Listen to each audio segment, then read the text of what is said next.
Hey, what's up, everybody? Welcome to another episode of Us Lives. Today we're going to be looking at Legends of Tomorrow and what I think about it, as well as Batman Bad Blood. Okay? Now, let me just jump into Legends of Tomorrow. For those of you who do not know, this is kind of a spin-off show, or it is a spin-off show of Arrow and The Flash. They're incorporating characters from both worlds, villains and heroes, and they're all, trying to stop this one madman, this immortal Vandal Savage. Now, there's so many characters in here, it just feels like it's its own kind of Justice League type movie. Or, not movie, show. With all these characters interacting with one another, and especially with the time travel. And there's so much craziness going on with it. At first, you kind of think, oh man, time travel? Is this really going to be any good? Or, is it kind of just, is it going to fail? Well, this show is actually really good, and I definitely recommend it to you. If you love DC, if you love superhero stuff, you should definitely watch this. It has a lot of action, and it has a lot of heart as well. There's a lot of emotion within this show, and the characters really bring it to life. And really care about, all of them in their own unique way of what they, and as well as, what they bring to the table is amazing. All these characters bring something different, such as, the assassin White Canary, she's in this. They brought her back, and she's kind of finding her own, footing, which is really great. As well as, Captain Cold and Heatwave, they're in this as well, and they're going about it, their own way, what they want out of this. Stealing different things from the future. As well as, Ray Palmer and I believe Firestorm, who are in this and creating Adam and Firestorm, who are just, getting their footing into becoming, superheroes, so they're still learning and they want to do something as well. And not to mention Hawkgirl and Hawkman. This is just an incredible, incorporation of them. And I just love how they did it. If you have yet to see the whole crossover special with The Flash and Arrow, I suggest you go watch both of them. Trust me, they're really amazing and really done well. You will not be disappointed. Now, if you might hear me, I'm kind of sick right now. Going through this whole thing. But anyways, let's get back to it. So yeah, it's a really great show, and so far 2 episodes have aired. Another one should be airing after, later in the week on Thursday, which will probably be tomorrow when this will be on Wednesday for you guys to see. So, yeah, so definitely watch it and stay tuned. It's on the CW, so definitely must watch, okay? Next. And I believe that is at 8 p.m. So, yeah, stay tuned for that. Also, next up is Batman Bad Blood. Now, I'm a huge Batman fan. And this kind of upsets me, quite a bit. Not because of how they go, so just be careful. There might be some spoilers here, okay?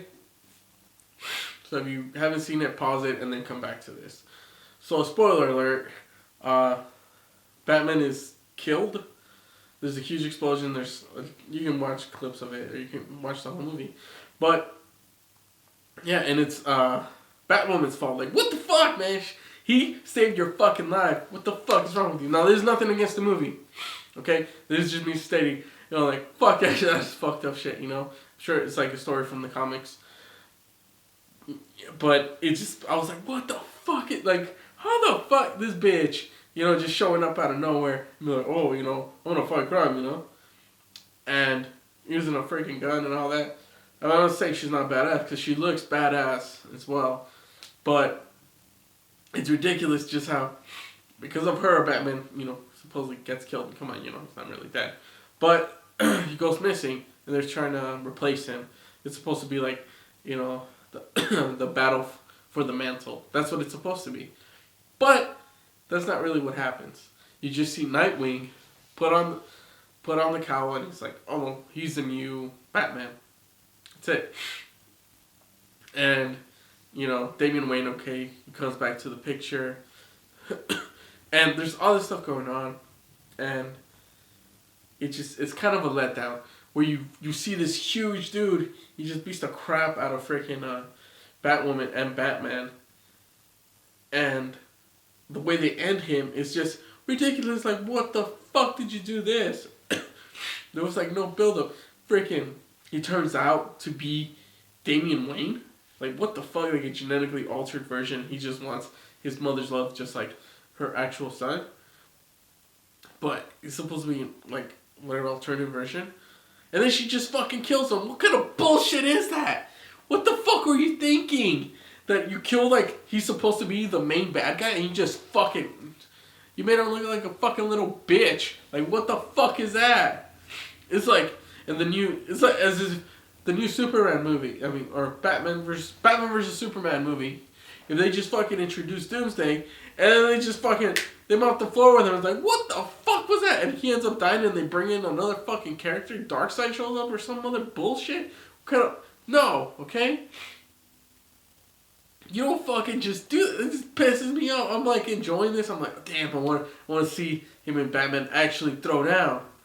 Or who is it, And it's just a fucking letdown. Talia al Ghul's in charge. It makes no fucking sense to me at all. That it's like, why the fuck is she doing this? She's like fucking heartless now. Like she wanted Damian to stay with her dad. She cared so much about him. All this bullshit. And now she's fucking evil. Like, fuck you, Damian. Like, I could just have another. It's like, what the fuck is going on? It's just fucking ridiculous. Like, seriously, what the fuck? I love DC. Don't get me wrong. But this is like, what did you do? Seriously. What did you do with these characters? And just... The fact of like the story is kind of good. I understand the fact of like how brutal it must be for Damian Wayne to hear that from his own mother, or these experiments that they did with him, and it's like, oh fuck it, I'll just make another one. I'll have another kid with Bruce or whatever the fuck, clone him again, some kind of bullshit. But it's like they should have played that aspect more. It should have been, if this is fucking Damian Wayne's story, then it should have been fucking about him and more focused on him. About how he's feeling and what's going on in his mind. Especially after what his mom says. But they just barely touch on it. Especially at the end where Bruce and him are just sitting there together. And you're just thinking like, that's cool. That's really great. Great little moment. But it's like, where is it throughout the whole fucking shit? There's no real emotion to it. It's kind of like, okay, she don't like me. Whatever. It just barely touches on it. And that's what kind of just pisses me off, where it seemed like it was all kind of rushed and they didn't have enough time to go further into details about what was going on. And I think they dropped the ball with it.